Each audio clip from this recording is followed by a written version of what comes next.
Graudukai atvažiuoja ir supranti, kad pirmas veiksmas, ką tu padarysi, tai išmėgsi 1000 eurų į sąvartyną. Ir tai nėra išgalvota frazė, tai yra realios istorijos iš mūsų užsakovo, kai buvo blogai pasirinkta terasinės medžiagos. Esu įrengęs 100 terasų, mačiau skirtingų sprendimų ir galiu aiškiai pasakyti, dėl ko įvyksta tokie neteisingi sprendimai. Todėl duok man 20 minučių ir aš papasakoju viską, ką žinau apie terasinės dangas, kad pasirinktum teisingai. Pagrindinė priežastis, dėl ko įvyksta neteisingi sprendimai, tai yra pasirinkimas. Dažniausiai renkamės pagal kainą, pagal tai, ką pasidaręs kaimynas ir tai, ką pasiūlo prekybininkas. Aš šiuo atveju esu meistras, man visiškai jokios skirtumos, ką jūs pasirinksit. Man svarbu, kad jūs pasirinktumėte teisingai, nes visos medžiagos turi savų pliusų, savų minusų. Aš suklasifikavau visas dažniausias Lietuvoje sutinkamas dangas, bet tai nėra teorija, tai yra jūsų klausimai, mano įžvalgos, medžiagų eksploatacinės savybės. Tiesiog pagal tai, ką dažniausiai girdžiu iš jūsų. Tai yra pušies sprendimai, kuriuos mes praktiškai dažniausiai matom: kietmedis, akmens masė, kompozitas VPC ir milbordas. Aš perėsiu per kiekvieną kategoriją ir įvardinsiu, kas tai yra, tų medžiagų savybės, kada geriausia rinktis, mitai, finansinė išraiška ir mano pastebėjimai ir realios istorijos. Pirmoji mums geriausia pažįstama kategorija tai yra pušelė. Ir matot 4 skirtingus gabalus. Tai yra skirtingas pušų apdirbimas. Pirmas tai yra vakuuminiu būdu impregnuota pušis, toliau deginta pušis, rojalis ir 4 tai yra termiškai apdorotas. Kuo jie skiriasi? Vakuuminiu būdu impregnuota pušis tiesiog impregnuota kamerose, tam, kad jinai galėtų ilgiau gyvuoti ekstremalioms sąlygos. Deginta tai yra atvira liepsna išdeginta, iššukuota ir užalyvuotas paviršius. Tokiu būdu mes gaunam gražią struktūrą, plus liepsna užkonservuoja visą paviršių ir medis mažiau įgeria drėgmės ir gaunasi, kad ta pušis tarnauja, eksploatuojasi šiek tiek ilgiau negu paprasta. Rojalio pušis tai yra suomiškas variantas, kuris ne tik vakuuminiu būdu impregnuota pušis, bet ir išvirta dar alyvoje. Teorija sako, kad 7 metus nereikės jos alyvuoti. Ir terminė pušis, negyva pušis, nes jinai yra kaitinama, perkaitinama 200 laipsnių temperatūroje ir jinai pasidaro negyva. Kada geriausia rinktis pušį arba jos atmainas? Tai yra vienas pigiausių variantų. Antras dalykas tai yra lengvai apdirbama. Dirbti su medžiu praktiškai 90% stebinčių mane tikrai mokat ir galit. Labai paprasta juos įsigyti, nereikia laukti. Nuvažiuoji į pirmą parduotuvę, kuri prekiauja medieną ir tu gali vakuuminiu būdu tikrai bet kurio iš jų nusipirkti. Toliau, labai paprastas remontas, jūs galite bet kada pakeisti vieną lentą, užalyvauti ir labai jinai nesiskirs nuo seniau tarnavusių. Tai yra puikus variantas, jeigu tai yra pirmoji jūsų terasa, puikus variantas, jeigu mažas biudžetas, puikus variantas, jeigu tai yra laikina konstrukcija. Minusai. Tuo pačiu tai yra pats trumpiausias tarnavimo laikas. Vakuuminiu būdu impregnuota pušis iki 15 metų, šitas apdirbtas iki 20 metų, termopušis, kadangi yra negyva, skaitosi iki 25 metų. Bet išterminta pušis yra mechaniškai neatspari ir dėl mechaninio nusidėvėjimo, jeigu tai yra terasa, retai kada išgyvena daugiau negu 15 metų. Gyva pušis labai linkusi deformuotis, jinai neturi konstrukcinio stabilumo. Saulė, drėgmės pokytis panašiai turi savo pasiekmes. Tai yra, jinai pastoviai plečiasi, traukiasi, mes neturim stabilumo. Mes turim pietinę pusę, jinai kaista, sakuojasi, aižėja ir to pirminio grožio labai greitai nelieka. Tai yra minkšta mediena, labai puikiai įgeria drėgmę. Ten, kur yra gerta drėgmė, pelėsis, samanos ir žaliavimai yra tikrai sudėtinga priežiūra, jeigu jūs įsidėsit pušį šiauriniai pusėje arba, pavyzdžiui, balkonus, ten, kur yra sudėtinga ją prižiūrėti. Jautrumas montavimo klaidom. Tikrai, jeigu bus sumontuota neteisingai parinkti tvirtinio elementą, jūs labai greitai duos apie tai žinoti, nes pasikeitus temperatūrai, drėgmei, jinai pradeda deformuotis ir visus konstrukcinius karkaso nedadarimus jinai labai puikiai jums parodys.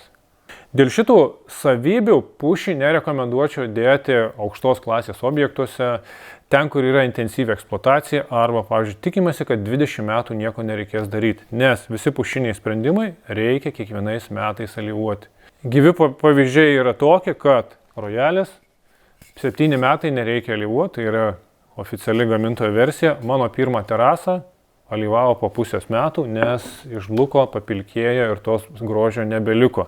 Termopušis gali tarnauti 15-25 metai, bet jeigu jūs norit gražaus paveiksliukinio vaizdo, jauniausią terasą išardžiau po 3 metų, nes pietinė pusė išaižėjo, sutrukinėjo ir netenkino užsakovo lūkesčių. Pušies sprendimą, ar tai pigu ar brangu? Jeigu mes imsim pirminę įsirengimo kainą, tai yra pats pigiausias variantas. Jeigu imsim ilguoju laikotarpį, vertinant, kad kiekvieną šitų sprendimų reikia kiekvienais metais alyvuoti, o jeigu intensyvaus naudojimo zonų netgi po 2 kartus, o vienas alyvavimas tai grubiai 20-25 eurai kvadratą, nes kad nualyvuotų turi nuplaut, nušveist, užtikrint, kad neištepliosi visų fasadų aplinkinių detalių ir tik tada prasideda alyvavimas. Įvertinus pušinių sprendimų, kad juos kiekvienais metais reikia alyvuoti, o intensyvaus naudojimo zonus netgi po 2 kartus, gaunasi, kad po 10 metų tu į pušinę terasą sudedi dar 2 kartus tiek, kiek suinvestavai pirminėme etape. Tai tikrai nėra pats pigiausias variantas, kas liečia priežiūros kaštus ir tą vaizdą, kuris išlieka kintant laikui. Kada rekomenduočiau rinktis pušį? Vienintelio atveju, kai neleidžia biudžetai. Tik tai vėl susitaikyti, kad kiekvienais metais jūs ją turėsit prižiūrėti ir kiekvienais metais priežiūra kainuos jūsų laiką, kainuos alyvą, kainuos priemonės. Gerai tai verti. Plius dar kitas dalykas, kvadrato kaina tai nėra galutinė. Labai dažnai mes turim trūkimus, mes turim iškritusias šakas, mes turim netinkamą mums ilgį pagal mūsų terasą, nes ta žaliava sandėlyje atvažiuoja ir imi tokią, kokią gali gauti einamų momentų. Ir gaunasi, kad tu turi 30 eurų kvadratas, bet realiai atraižos, trūkimai, šakos, alyvavimas, tau kvadratas kainuoja apie 50 eurų atsigūlusio ploto.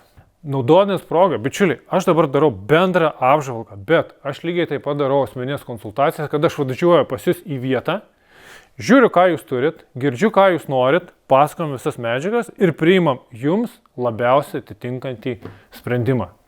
Tai norit asmeninės konsultacijos, paskambink man, atvažiuosiu pas jūs. Kai vertinam natūralumą, o norim, kad terasa tarnautų ilgai, mes renkamės kietmedį. Kietmedis terasa, tai kaip taisyklė, tai yra egzotinė mediena. Centrinė Afrika, Pietinė Amerika, Filipinai. Dideliu tankiu pasižyminčios mediena, kurios pilnos taninų, pilno rūgščių, pilnos sakų. Tas leidžia jums gyventi ekstremaliomis sąlygomis. Tai yra ten, kur nėra ventiliacijos, ten, kur pietinė pusė, ten, kur didelė drėgmė prie baseinų, prie ežerų ir panašiai. Ten, kur norim išskirtinės išvaizdos, nes tai nėra pušis, tai yra lapuotis su labai skirtingais raštais, labai skirtingų rūšių. Dabar kietmedį skaidant į rūšis yra 2 kategorija ir 1 kategorija. Jos praktiškai skiriasi tarnavimo trukme. Jeigu 2 kategorija, teorinis tarnavimas 15-25 metai, 1 kategorija jau 25 iki 40 metų. Pačios populiariausios rūšys kietmedžių dabar yra kas Fava Margosa, Bankirai, Jatoba 2 kategorija, o 1 tai yra Ipė, Padukas ir Kumara. Ir čia tik tai po 3 pavadinimus populiariausius, tai žinai, kad kietmedžių rūšių yra labai didelis spektras. Kietmedis toks bendrinis pavadinimas. Kietmedį rekomenduotina rinktis tada, kai yra terasa tarnauja ekstremaliom sąlygom. Stogai, balkonai, nėra ventiliacijos, pietinė pusė, kur pastoviai plieskia, nes jis kur kas mažiau deformuojasi, nesisakuoja. Kai mes turim labai ribotai aukščio, nes terasinė lenta gali būti iki 19 mm aukščio, plus mažas tvirtinimas, tai kai mes neturim aukščio, puikus variantas, puikus pasirinkimas. Ten, kur reikia ekskliuzyvinės išvaizdos, tai labai gerai visuotinė naudojimo patalpos, intensyvaus eksploatacijos patalpos, restoranai, kavinės, lauko šitos terasos tikrai labai gražiai atrodo. Jeigu jūs planuojat įsirengti terasą ir nenorit jos prižiūrėti, kietmedis kur kas atsparesnis saulės ultravioleto spinduliam ir ta vadinamoji degradacija yra kur kas mažesnė negu pušies. Kietmedžių minusai. Tai yra susitaikėt, irgi tai yra natūralus medžio produktas ir jums reikės jį prižiūrėti, tai yra šveisti, reikės alyvuoti, jeigu jūs norite turėti tokį vaizdą. Jeigu jums užtenka, nupilkėjau ir viskas bus gerai, tada priežiūra kur kas mažesnė. Bet jeigu norit gražaus vaizdo, reikės jį prižiūrėti. Kada rinktis antrą, kada pirmą kategoriją? Dažniausiai tai apsprendžia biudžetai, nes antra kategorija tai yra nuo 60-80 eurų ribose kvadratas kainuoja, o pirma kategorija jau gali būti iki 150-80-150 eurų ribose, kaip matot. Tada gaunasi ir pirminė investicija pakankamai didelė ir vis tiek tu turėsi prižiūrėti, nebent tau tenkina šviesiai pilkas atspalvis. Tada viskas gerai. Aišku, šita danga irgi įgeria drėgmę, tai reiškia šiaurinė pusė, jinai žaliuos, samanas eis, ją reikės pastoviai nuplauti. Ąžuolas irgi yra kietmedis, bet jo terasose praktiškai nenaudojame.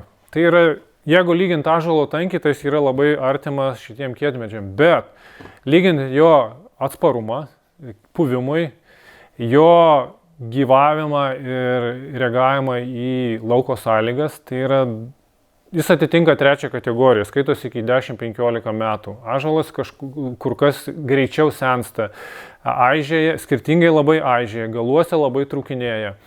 Labai didelė deformacija lyginant drėgmės pasikeitimą. Tai ąžuolo faktiškai nenaudojama ir paskutinis mano atvejis, sutikau terasą, kur padukas pirma kategorija buvo sumontuota ant ąžuolinio karkaso.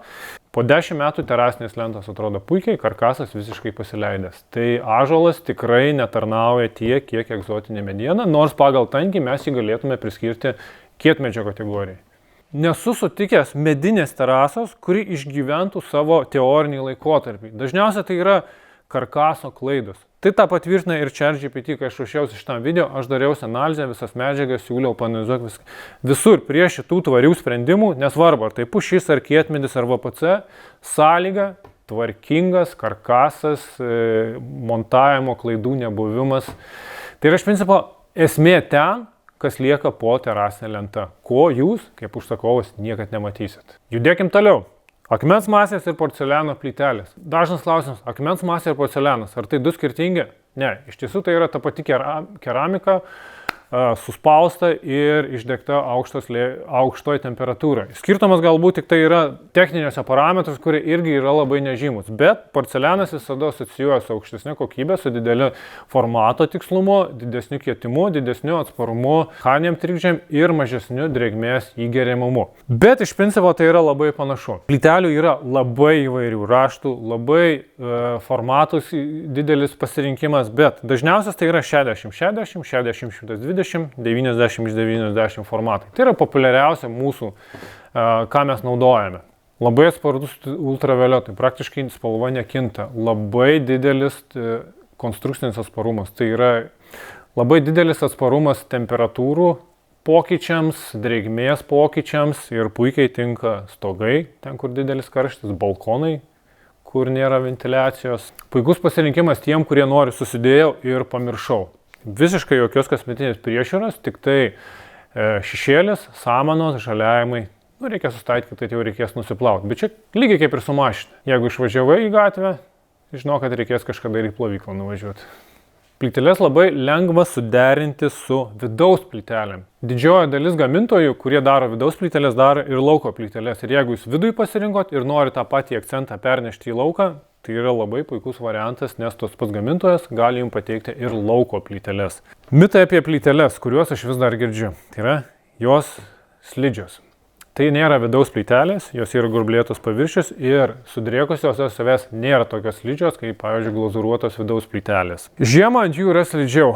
Ne, jos eksploatuojasi panašiai kaip ir trinkelis, tik jos turi tą savybę.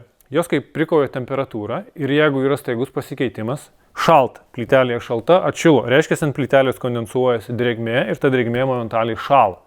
Jeigu mes turėjom karštą ir atšalo, pradėjo lyti, tai paviršius pradeda traukti šaltį ir vėl šala. Tai va tokiais dviem momentais yra slidžiau negu su trinkelėm. Plytelė kaista. Tai yra fizikos. Tamsus paviršiai kur kas labiau traukia saulė ir labiau kaista. Šitas paviršius kaist labiau negu šitas. O kaist dėl to, kad jis yra tamsus, o šitas yra šviesus. Tai yra vienintelis faktorius apsprendžia plytelės kaitimą. Yra kaip tik atvirkščiai, jos traukia šaltį. Basom kojom tikrai šalčiau, tikrai mažiau smagumo negu visom natūraliom dangomis. Tai čia teisybė. Plytelę sumontuoti yra labai sudėtingai. Ne, kaip ir minėjau, tai yra daug skirtingo būdų. Tiesiog jūs galite kaip trinkelių, paruošit pagrindą, sudėjot. Aišku, reikia turėti, kad po tokios žiemos kaip šita pagrindas įsivaikščiojo ir labai dažnai nevienodai susėda. Tai jūs jau nebegausit to lygaus paviršiaus. O jeigu naudosit didelio formatą, jūs turėsit įsikraipimus.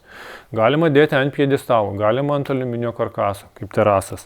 Akmens masės plytelę įrengt brangu. Tai yra pagrindą turintis mitas, nes pati danga, akmens masė 25, porcelianas 50. Aišku, nežiūrint tuo atveju, jeigu jūs imat kažkokiu vidaus plytelių analogą laukai. Esu turėjęs ir plytelės, kurio kvadratas kainavo 120, bet standartiškai iki 50 eurų kvadratas kainuoja. Ir aš esu daręs video, nuorodą paliksiu aprašymuose, ten, kur lyginau medžiagas vienodo kvadratūros terasai, akmens masė ir termopušies. Tai šitai terasai medžiagos kainuoja mažiau negu termopušies. Aišku, darbas, apdirbimas ir juvelyrikos padarimas su akmens mase, taip, ten jau yra reikalų ir užtrunka. Plytelių terasa skamba ir įsivaikščia, eini ir jauti plaukiamą. Tai čia vėl, tai yra montavimo ir blogo karkaso įrengimo pasekmė. Tai, ką aš nekartą kartojau. Karkasas, karkasas, karkasas. Akmens masės ir porceliano plytelės yra puikus pasirinkimas ten, kur reikia ilgaamžio sprendimo, ten, kur nenorim prižiūrėti, ten, kur bus intensyviai naudojama ir tarnaus ekstremaliom sąlygom ir nenorim labai daug suinvestuoti. Akmens ir porceliano plytelės labai reiklios meistro kvalifikacijai, atidumui. Čia jau nepaskubėsi, čia jau reikės atiduoti laiko. Nu ką, šuoliuokam į nenatūralios kilmės medžiagas, tai yra kompozitai. Vienas šitų VPC, Wood Plastic Composition, tai yra medžio ir plastiko. Kaip taisyklė, medis plus HDPE arba PVC plastikas. Ir šičia mes turim vieną iš tų mitų, kad tai yra plastikas. Ne, tai yra miksuota. Kompozitas yra šūdas. Tokį dažniausią komentarą matau, girdžiu prie diskusijų apie kompozitą. O tai yra dėl to, kad dažniausiai visi susitinka su pigiais ekonominės klasės kompozitai, kuriuos galima įsigyti didžiusios prekybos centruose, kur vis bendrai statybinės medžiagos, nes žmonės dažniausiai renkasi pagal kainą. O geras kokybiškas kompozitas kainuoja tiek, kiek ir geras kietmedis. Ir kokybiško kompozito terasų yra pakankamai mažai.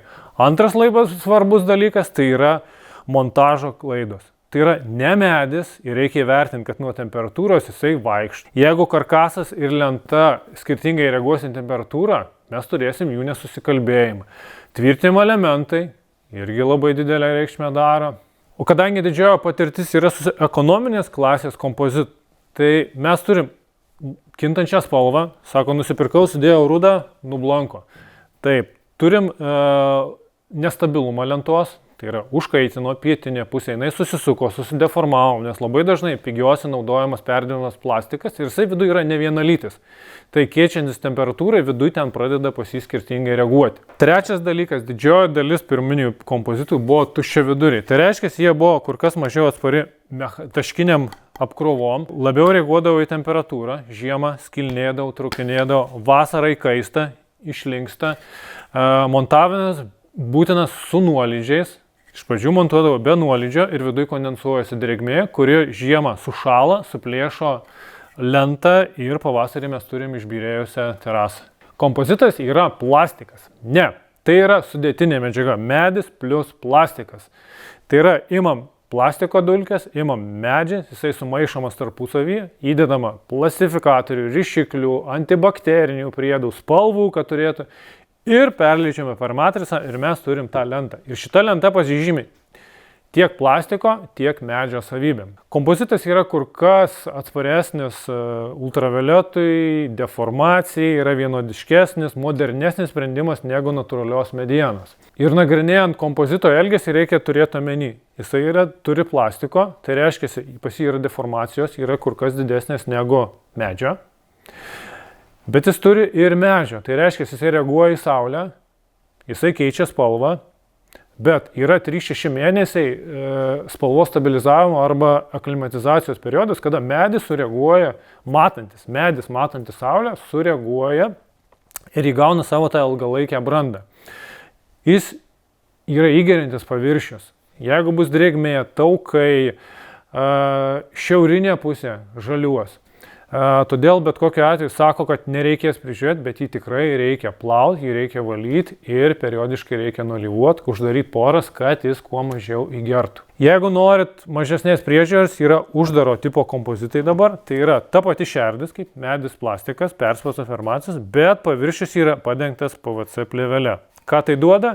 Kad šita lenta visiškai neįgeria drėgmės, tai reiškia, jei nebaisus šešėlis, jei nebaisus taukai, jei nebaisus jūsų maisto kažkokį išlieti vynai, jinai lengviau eksploatuojasi, jinai atsparesnė saulei ir atsparesnė ilgiau išlaiko spalvą.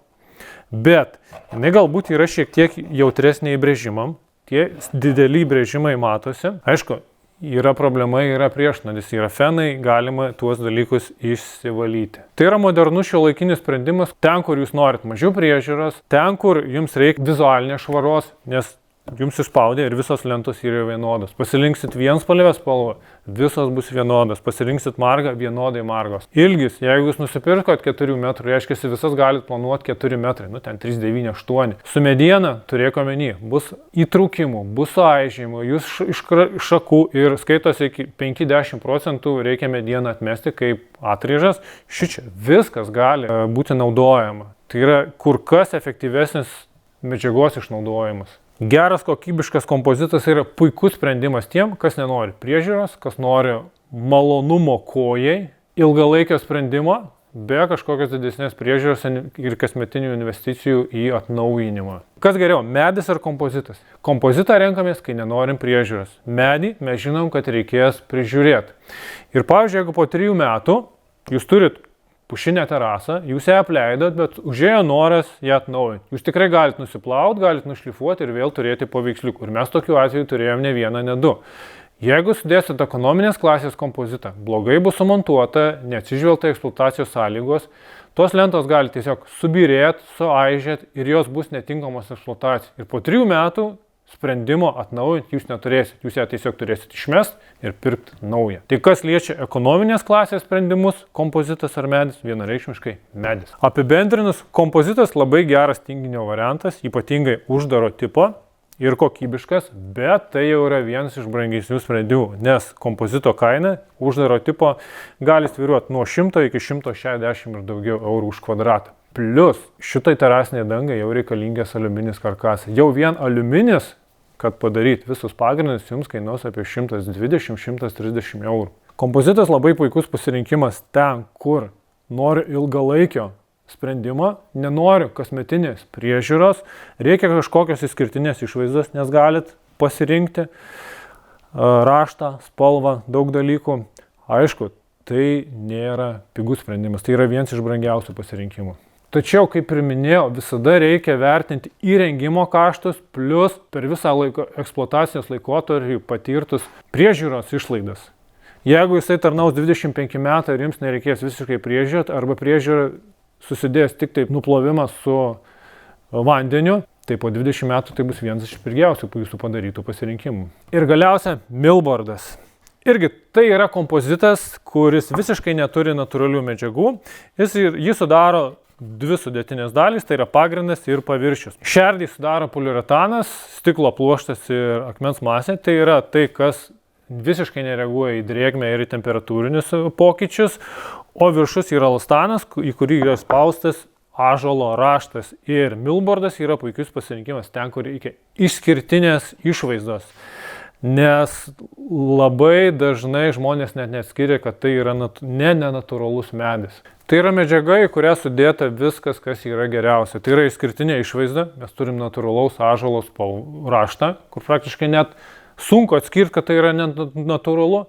Plus puikia eksploatacija lauke, ten, kur yra drėgmė, ten, kur yra didelis temperatūrų skirtumas. Ir antras dalykas, jis puikiai eksploatuojasi lauke. Jam nebaisios drėgmės, jam nebaigios temperatūros pasikeitimai, jis ilgai išlieka stabilus. Kadangi tai yra nulinio geriamumo lenta, tai yra paprasta priežiūra, nuplaut vandeniu, šiaurinė pusė šiek tiek pažaliuoja, taukai, aliejai, nešvarumai, niekas neįsigeria. Tai yra neslidi medžiaga, nes tai yra elastanas, plus charakteringas medžio raštas, daug rievių, pakankamai daug sukibimo taškų yra. Spalva yra labai atspari blukimui, plus spalvos labai yra pastelinės ir labai artimas natūralaus medžio gamai. Ir labai dažnai turim objektų, kur tiesiog lentas deriname su vidaus grindim. Tai yra vidaus grindys, tai yra milbordas išoriai ir yra vientisa graži erdvė, kur tu pereini, labai gražiai atrodo, labai taip malonu akiai. Gamintojas suteikia 25 metų garantiją, kad neturėsite kažkokių mechaninių pažeidimų ir panašiai. Aišku, mano patirtis ir žinios. Mano pirmoji terasa padaryta prieš 5 metus, tai yra pandemijos metais, priežiūra apsiribota tik tai nuplovimu. Kiek aš važinėjau į konsultacijas, tai praktiškai 98% tikrai rinktųsi milbordą, bet jis turi vieną minusą. Tai yra, jis yra vienas iš brangiausių pasirinkimų. Kvadratas grupėje apie 200 eurų Lietuvoje mes mokam. Bet, kaip ir sakiau, tai yra įsirengimo kainai plus eksploatacijos kaina. Visiškai nekainuoja jo priežiūra ir per 25-30 metų kad tu turi nuostabų vaizdą, nežiūrint į tai, kad jeigu ir tarnaus ekstremaliom sąlygom, pietinėje pusėje jūs nieko nereikės daryti su juo, tiesiog išeiti ir džiaugtis. Tai tas minusas jo brangumas labai greitai pasimiršta. Kaip sakė vienas užsakovų, skauda tik vieną kartą, kai reikia susimokėti. Dažnai girdžiu noriu terasos, kurios nereikia prižiūrėti. Tai va žiūrėkit, čia yra sprendimai, kurių visiškai nereikia prižiūrėti. Akmens masė, kompozitas, milbordas. Aišku, dar yra visokių akmenukų kilimai ir panašiai, bet čia yra tie dažniausiai pasirinkimi. Pigiausia yra akmens masė, nes jos kvadratas kainuoja 25-50 eurų, kompozitas kokybiškas. Mes nekalbam apie ekonominės klasės kompozitą, nes ten kaip geriau tada imti medieną. Kainuoja nuo 100 eurų į viršų ir milbordas 200. O karkasas vištiems sprendimą, tai yra metalas, tai yra aliuminis, kainuoja tiek pat. Sauliau, aš noriu natūralaus medžio, pasiruošęs pirkti, kad ir pačią brangiausią lentą, bet nenoriu jos prižiūrėti. Žiūrėkit, jeigu susitinkot natūralų medį ir jūs norit tokios išliekančios struktūros ir tokio nuostabaus vaizdo, kaip aš sakau, Bentlėjaus skydelį, susitaikykit, turėsit jį prižiūrėti. Jeigu neprižiūrėsit, štai taip jis atrodys po 3 metų. Tai yra bambuko lenta, kur po 3 metų aš išardžiau ir išmečiau šitą terasą. O kodėl išmečiau? Todėl, kad pasidarė rumšiškės, o prižiūrėti nebuvo kam. Kietmedį reikia prižiūrėti, susitaikykit. Žiūrėkit, yra terasa, kurią mes padarėm prieš metus laiko. Palikta tikrai nuostabi, 2 kartus nulyvavom, po 4 savaičių atvažiavau, užsakovas nedrįsta, sutapkėm netgi lipti ant terasos, vaikšto su kojinėm. Žiūrėkit, dabar tai yra lenta, atraiža iš tos terasos ir aš kai grįžau, atraižą sudėjau visą krūvą ir dabar ją tiesiog ištraukiau ir ant jos buvo viršaus užgulus kita lenta ir pažiūrėkit, tai yra tas lentos galas, kuris visą vasarą ir žiemą matė saulę. Jisai suaižė, sutrukinėjo ir supilkėjo. O va čia, kur saulės nematė, patys galite palyginti ant tos pačios lentos, kaip per vieną vasarą ir vieną žiemą pasikeitė. Jeigu jums tas tenkina vaizdas, jūs galite neprižiūrėti. Aišku, drėgmė, purvai, įgeriamumas vis dėlto savo padarys, reikės ją nusiplauti, bet jeigu jūs norit nuostabaus vaizdo, vėl reikia nusiplauti ir nusialyvuoti. Priežiūra bet kokiu atveju reikalinga, nors jūs IP yra vienas iš brangiausių kietmedžių medžių. Girdžiu komentarą, kompozitas yra plastikas. Nežinokit, kompozitas yra sudėtinės medžiagos. Tai yra plastikas, plastiko dulkės, kurios yra maišomas su medžio dulkėmis. Jos visos išmaišomas ir visa šitą masę dar papildomai pilama plastifikatoriai, stabilizatoriai, prieš grybelinės medžiagos, spalva, kad turėtume pigmentą. Ir paskui iš visos šitos masės spaudžiama per matricą ir gaunama tokio tipo lenta. Ir kadangi mes turim plastiko plus medžio, tai šitos lentos pasižymi tiek medžio, tiek plastiko savybėmis. Jas rekomenduotina rinktis ten, kur jau nori sudėti ir mažiau priežiūros. Jinai kur kas stabilesnė, vizualiai gaunasi tada gražesnė, vientisesnė, be šitų marginimų. Kągi, pabaigai norėčiau pabaigti jūsų dažniausią klausimą. Sauliau, tai kokią dangą pasirinkti, kokia yra geriausia? Imk terminą pušį. Baig, aš nenoriu prižiūrėti. Gerai, akmens masė plytelė. Baig, tu koja šalta, negerai. Tada milbordą imk. Baigtų 200 eurų kvadratą, brangu, tu durnas. Kaip matot, sprendimą, kas yra geriausia, turit priimti jūs. Bet visada reikia įvertinti eksploatacijos sąlygas. Kur tarnaus jūsų terasa, nes pietinė, šiaurinė pusė turi aukščio, neturi aukščio. Jau sprendžia techninės savybės, kurias jūs turit įvertinti, kuriam turi pasižymėti jūsų pasirinkta danga. Toliau, biudžetas. Vertinam ne tai, kiek aš dabar sudėjau, bet įrengimo kaštai plus kasmetiniai išlaikymo kaštai, plus trečias dalykas, kiek metų man reikia šitos terasos. Nes jeigu jūs įsirenginėjat kotedžą ir jūsų gyvenimo numatomas laikas tam kotedžui 5 metai, tai keistai būtų sprendimas pasirinkti tenais Milbordą, kurio eksploatacija yra 30 metų. Ir galiausiai vertybiniai dalykai. Kas jums yra gražu, kas jums yra malonu, ar tai yra medis, ar tai yra kompozitas, tai yra Milbordas, tai yra akmuo. Kaip matot, dangos pasirinkimas tai jūsų asmeninis sprendimas. Mano užduotis buvo tiesiog papasakot plačiai apie visas dangas, mano kaip meistro pastebėjimai, įžvalgos, kad nebūtų tokių atvejų, kai per 2 metus jūs perkat 2 terasas. Ačiū labai jums, spaudžiam laikus, tampam prenumeratoriai, spaudžiam širdutes ir iki kitų kartų. Iki.